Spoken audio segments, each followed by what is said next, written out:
আজ আমার বিবাহের ৫ বছর পার হয়ে গেল। আসলে কিভাবে যে এই ৫টা বছর পার হয়ে গেল এখন ভাবলেই অবাক লাগে। একটা কথা হয়তো ঠিকই শুনতাম লোকমুখে যে জীবনের সঠিক মানুষ এবং ভালো মানুষটা আসলে ৫ কেন ৫০ বছর পার হয়ে গেল বোঝা যায় না যে এতগুলো বছর কিভাবে চলে গেল। এবং আলহামদুলিল্লাহ আল্লাহর কাছে হাজার শুকরিয়া সেই রকম একটা মানুষে আমার লাইফ পার্টনার হিসাবে আল্লাহ দিছে। হ্যালো এভরিওয়ান, আসসালামু আলাইকুম, this is Sadia. Welcome back to my page and channel Tasnim blog ভিডিওর একটা নতুন ব্লগে আপনাদের সবাইকে স্বাগতম। আই হোপ সবাই ভালো আছেন। আসলে এই দিনটা আসলেই আমার বিয়ের পিছনের যে ৬ মাস ভয়ঙ্কর অতীতগুলার কথা আমার মনে পড়ে যায়। আর তখন আমার খুব ভয় লাগে, কারণ ওই ৬ মাস আমার লাইফে কাটানোর সবচাইতে খারাপ সময় ছিল। আমার ওই অতীতগুলার কথা মনে পড়লে এখনো আমার গায়ে লোম দাঁড়িয়ে যায়। আমি চাই না মনে করতে, তবে আরেকটা জিনিস ভালো লাগে যে এই দিনটাতেই আমি আমার প্রিয় মানুষটাকে নিজের করে পাইছিলাম। কথাই তো আছে, খারাপ দিন পার করেই তারপরে ভালো দিনের দেখা মিলে। তো ওই জন্যই হয়তো ওই দিনগুলো আমার লাইফে খারাপ ছিল এবং তারপরে আল্লাহ এত ভালো একটা মানুষকে আমার লাইফ পার্টনার হিসাবে দিয়ে দিছে। এখন আমি আল্লাহর কাছে এই দোয়াটাই করি যে মৃত্যুর আগ পর্যন্ত স্বামী সন্তান বাবা মাকে নিয়েই যেন আমার স্বামীর সাথেই থাকতে পারি এবং যতদিন বেঁচে থাকবো আমার স্বামীর সাথে এভাবে হাসি খুশি ভাবেই যেন জীবনটা পার করে দিতে পারি। আজ আমার বিয়ের ৫ বছর পূর্ণ হলো।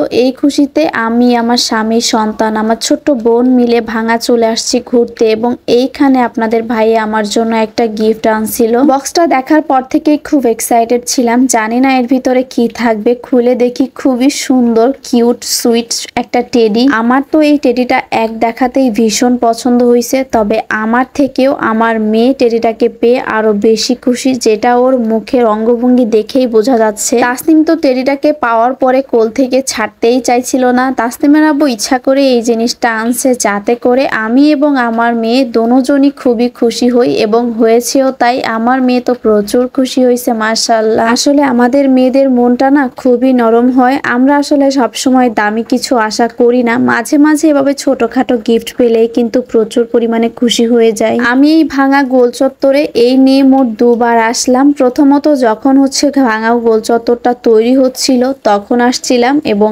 এইবার সেকেন্ড। মাশাআল্লাহ, এটা কিন্তু অনেক বেশি সুন্দর একটা জায়গা। তবে আমরা এখানে আসতে একটু লেট করে ফেলছি। আমরা এখানে আসার মনে হয় ৩০ মিনিট পরে সূর্য অস্ত গেছে এবং ওইটুকু সময়ের ভিতরে যতটুকু পারছি ভিডিও করে নিচ্ছি। আর এটা দেখে ভয় পাওয়ার কিছুই নাই, আপনাদের ভাইয়া এখানে পড়ে যায় নাই। এটা আমাদের রিলসের একটা শুট ছিল। যাই হোক, আমাদের পেজে কিন্তু পেয়ে যাবে। এখন বলি আমাদের দাম্পত্য জীবনের কিছু কথা। আসলে ৫টা বছর এমনি এমনি পার হয়ে যায় নাই। এর ভিতরে হাসি, কান্না, আনন্দ, দুঃখ, বেদনা সবকিছুই আছে। আমাকে দেখে আপনারা অনেকেই বলেন আমার নাকি এখনো বিয়ের বয়স হয় নাই, অথচ দেখেন আমি একটা বাচ্চার মা যার বয়স প্রায় ৩ বছর এবং আমার বিবাহিত জীবন ৫ বছর হয়ে গেছে। আসলে সত্যি কথা কি, মাত্র ১৪ বছর বয়সেই আমার বিয়ে হয়ে গেছে। তখন সংসার কি, সংসার করে কিভাবে করতে হয়, কিভাবে কি ম্যানেজ করতে হয়, সবার মন কিভাবে জোগাইতে হয়, এগুলা কিছুই বুঝতাম না। আর যার কারণে আমাকে সবচাইতে